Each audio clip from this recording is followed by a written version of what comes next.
Bueno, comenzamos esta nueva modalidad de contacto con ustedes a través de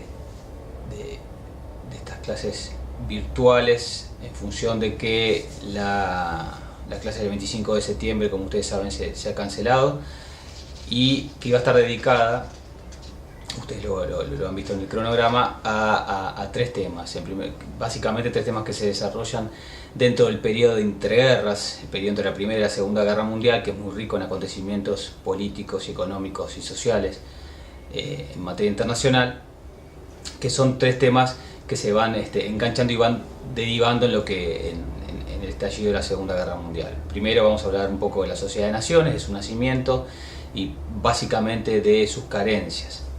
para luego entrar en lo que se llama el periodo del auge de la seguridad colectiva, en la segunda mitad de la década del 20, y hablar finalmente de la década del 30, cuando justamente ese principio de seguridad colectiva empieza a resquebrajarse y a entrar en crisis por diferentes sucesos políticos internacionales que, como dijimos, van a terminar y van a redundar en el estallido de la Segunda Gran Guerra Mundial. En primer lugar, entonces, como dijimos, el periodo de guerra se divide en esas tres fases. Una primera fase de reacomodamiento luego de la Primera Guerra Mundial y luego de los tratados de Versalles, que como ya fuera dicho, fueron aplicados o decididos en sus cláusulas dispositivas solo por los vencedores, por las potencias vencedoras,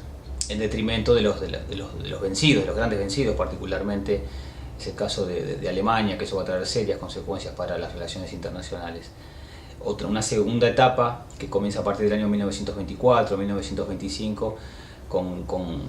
caracterizada por una serie de acercamientos entre los países, entre los antiguos vencidos y vencedores, que se va a materializar en el Tratado de Locarno de octubre del año 25, que va a generar o va a desarrollar o va a iniciar, mejor dicho, un periodo de auge de la seguridad colectiva que va a culminar, entre otras razones, por la crisis económica y financiera del año 1929 de Nueva York, que va a inaugurar la tercera fase de este periodo de entreguerras, que va a ser de la crisis de seguridad colectiva que ya comentamos. Para iniciar, vamos a hablar de la Sociedad de Naciones. La Sociedad de Naciones, como ustedes saben, es el antecedente de la actual Organización de Naciones Unidas, que trató luego de la Segunda Guerra Mundial de superar justamente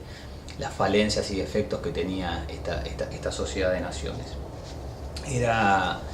la existencia, la creación de una sociedad o de una organización internacional estaba dispuesta, estaba prevista, estaba propuesta en uno de los famosos 14 puntos del presidente Woodrow Wilson, el presidente de Estados Unidos, dentro de su esquema, dentro de su concepción de lo que debería ser el nuevo esquema al finalizar la Primera Guerra Mundial. Precisamente con ese ánimo, las cuatro grandes potencias vencedoras, en fin, los aliados de esta Primera Guerra Mundial, comenzaron las negociaciones de cara a la realización o a la creación de una carta constitutiva de esta nueva sociedad, o esta nueva asociación de estados, que sería la Sociedad de las Naciones. Estos cuatro estados eran, naturalmente, que Estados Unidos, por su presidente Wilson, por el impulso que el presidente Wilson le había impreso a este objetivo. Así estaba también Clemenceau por Francia, Orlando del Consejo de Ministros italiano, y por el lado de Lloyd George por el lado británico, el lado del Reino Unido. Justamente los objetivos que perseguía esta organización, esta nueva organización, esta Sociedad de Naciones, era naturalmente el mantenimiento de la paz y prevenir la guerra, detalle nada menor, luego de 4 años de un gran conflicto mundial que había arrojado un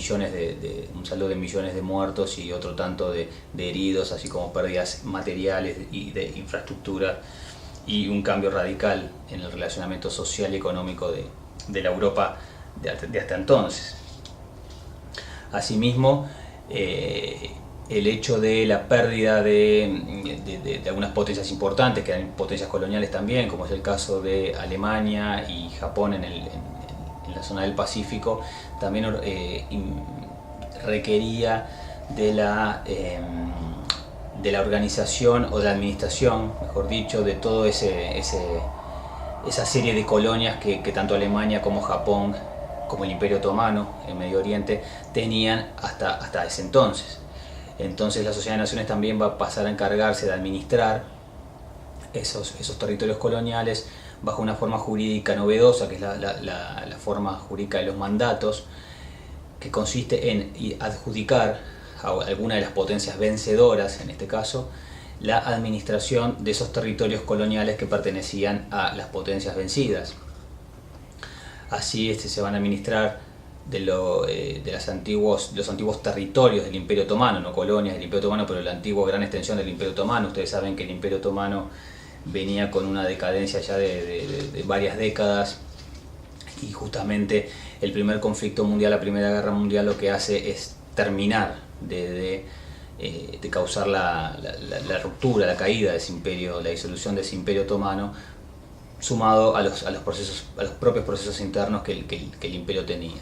Pero en este caso la disolución del Imperio Otomano va a traer aparejado que tanto Gran Bretaña como Francia, en términos generales, van a ser adjudicatarias de buena parte de lo que era el antiguo Imperio Otomano, y que van a causar, dicho sea de paso, gran parte de los dramas posteriores del siglo XX, que hasta el día de la fecha los estamos viviendo.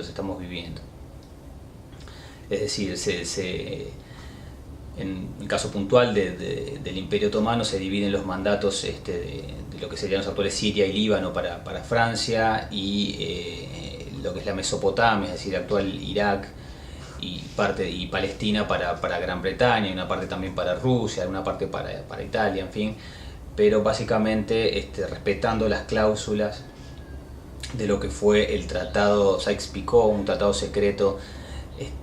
negociado por Francia y Gran Bretaña en 1916, y que justamente explica esa distribución del mapa político, incluso hasta el día de la fecha,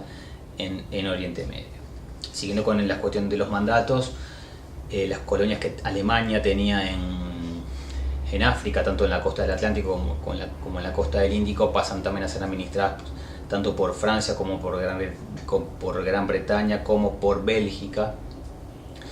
Y en cuanto a las potencias que tenía, a las colonias que tenía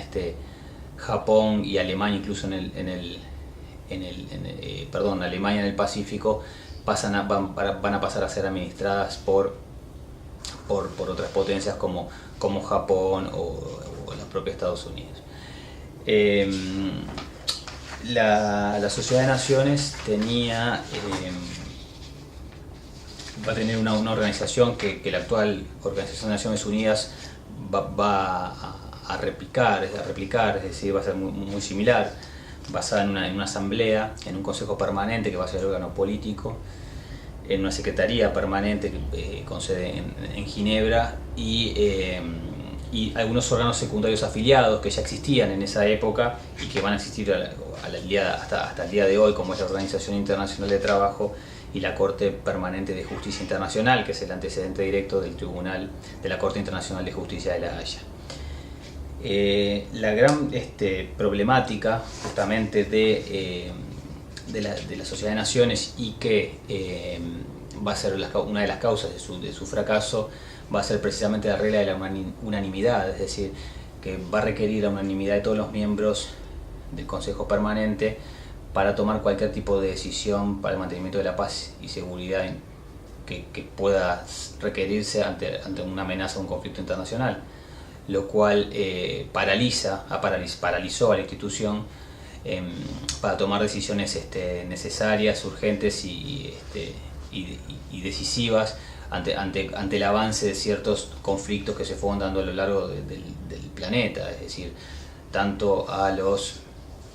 intentos de Hitler por seguir avanzando y extendiendo sus dominios por Europa, o la propia Italia de Mussolini en el Cuerno de África, o la invasión japonesa de Manchuria, en fin, diferentes acciones internacionales que se van a ir dando,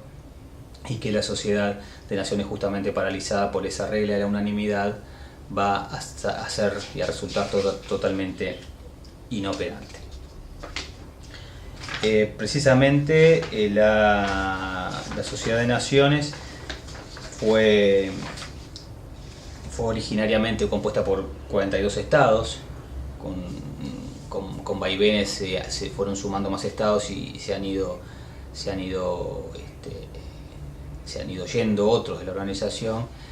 Es interesante destacar, por ejemplo, que la Alemania perdidosa no fue admitida por la Sociedad de Naciones sino hasta el año 1926, en el marco justamente de ese nuevo periodo de concordia internacional que se abre en la segunda mitad de la década del 20. Lo mismo pasa con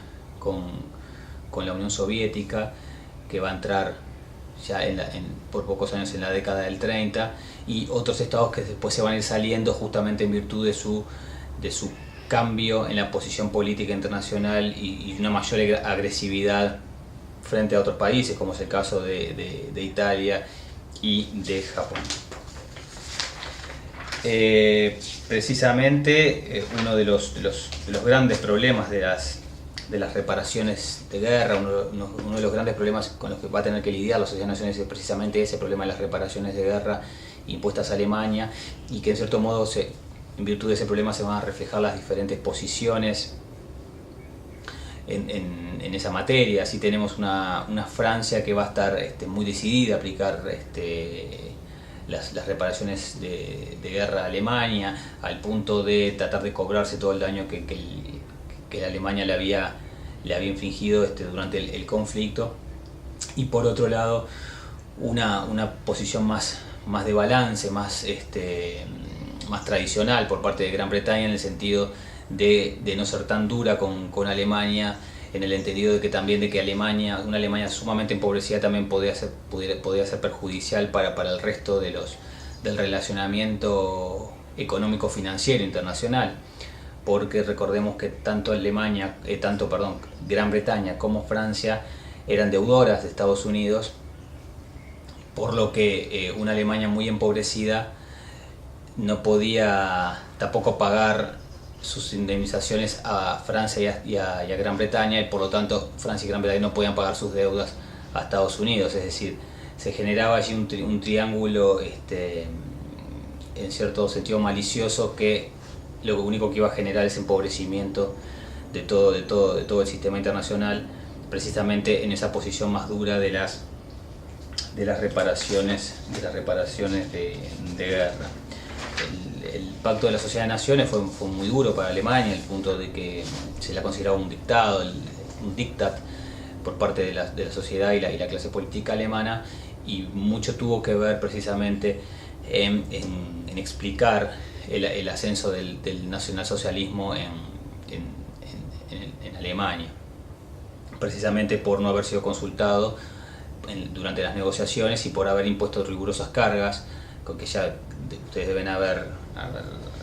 visto, haber estudiado en materia de limitación de armamentos, limitación del ejército, pérdidas territoriales, además de la consabida cuestión de las reparaciones. Como puntos a destacar de la Sociedad de Naciones, tenemos que intervino en materia de solución de controversias, que es uno de sus principios angulares también, en algunos conflictos internacionales que quedaron pendientes luego de la Primera Guerra Mundial, como el conflicto checo y polaco por la región del Teschen, el conflicto entre Alemania y Polonia por la Alta Silesia. Esos fueron bien enseguida determinada la Primera Guerra Mundial, en los años 19 y 21 respectivamente. Conflictos sueco-finlandés por las Islas Åland, la ocupación de Lituania, Memel. Es decir, conflictos muy puntuales, muy localizados, en los cuales ha tenido relativo suceso, y se destaca también en el año 32 el arbitraje en el conflicto boliviano-paraguayo de la guerra del Chaco. Por otra parte, y lo más importante, la Sociedad de Naciones se adjudica la administración directa de dos territorios que van a tener consecuencias importantes más adelante, que es el territorio del Sarre, que va a tener una administración de 15 años en la frontera de Francia y Alemania, y la región de la ciudad de Danzig en la ciudad polaca de Danzig en la costa del mar Báltico, que va a generar, como se va a ver más adelante, una gran repercusión internacional, precisamente en el marco de los golpes de fuerza que Hitler va a empezar a dar a sus países vecinos. Para finalizar, y como puntos importantes de la Sociedad de Naciones, hay que considerar su fracaso. Es decir, como se comentó hace algunos minutos, fue un fracaso, se ha tomado como un fracaso el hecho de que la regla de la unanimidad causó la parálisis de la organización en momentos en que se precisaba una mayor ejecutividad y una mayor decisión en tomar medidas cuando fueron afectadas la paz y seguridad internacional en diferentes conflictos internacionales. Se lo comentamos, tal es el caso de la invasión japonesa a la región china de Manchuria en el año 31, la de la Italia de Mussolini a Abisinia en Etiopía en el año 36, la guerra chino-japonesa que derivó de aquella invasión en el año 37, y toda la serie de los llamados golpes de fuerza de Hitler que se van a ir sucediendo a partir de mediados de la década del 30 en diferentes regiones de la Europa cercana a Alemania, que fueron demostrando la total inoperancia de la organización. Estas falencias en la operatividad de la Sociedad de Naciones pueden explicarse en primer lugar por la no presencia de Estados Unidos en la misma. Si bien el presidente Wilson propuso la creación de la Sociedad de Naciones y participó en las negociaciones iniciales, luego el cambio de gobierno hizo que su Senado no ratificara este pacto de la sociedad, y por lo cual Estados Unidos no participó de la misma, encerrándose en un aislamiento similar al que tenía previo al estallido de la Primera Guerra Mundial. Pero claro, Estados Unidos ya no era la misma, era la mayor acreedora internacional, y se precisaba justamente en esos momentos una actitud más directa de los Estados Unidos, más positiva, para precisamente haber contribuido a frenar muchos de los excesos políticos que se fueron dando y que la Sociedad de Naciones no pudo ocuparse. Como dijimos, el requisito de la unanimidad fue una de las mayores falencias del sistema, la exclusión de los vencidos en las negociaciones de este tratado. Naturalmente el problema de las organizaciones internacionales es la ausencia de coercitividad, es decir, carecen de un poder coercitivo propio que las pueda ayudar precisamente a restablecer el orden una vez alterado por algún Estado, que hubiera sido muy importante, como fuera mencionado en estas oportunidades de invasiones y conflictos a lo largo y ancho del mundo. Con lo cual, ya a mediados de la década del 30, la Sociedad de Naciones fue pasando prácticamente a tener una presencia espectral y totalmente inoperante y para nada determinante. Y a lo que hay que sumar además la falta de frutos que dio la conferencia de desarme patrocinada por ella, en virtud precisamente de las diferentes posiciones políticas de cada uno de los estados que integraban esa conferencia de desarme. Así que bueno, vamos ahora en el próximo segmento a hablar un poquito del periodo del auge de esta seguridad colectiva que se inaugura a partir de finales del año 24 y 25, que por 5 años va a crear esa ilusión, tal vez falsa ilusión, de que verdaderamente un mundo mejor era posible.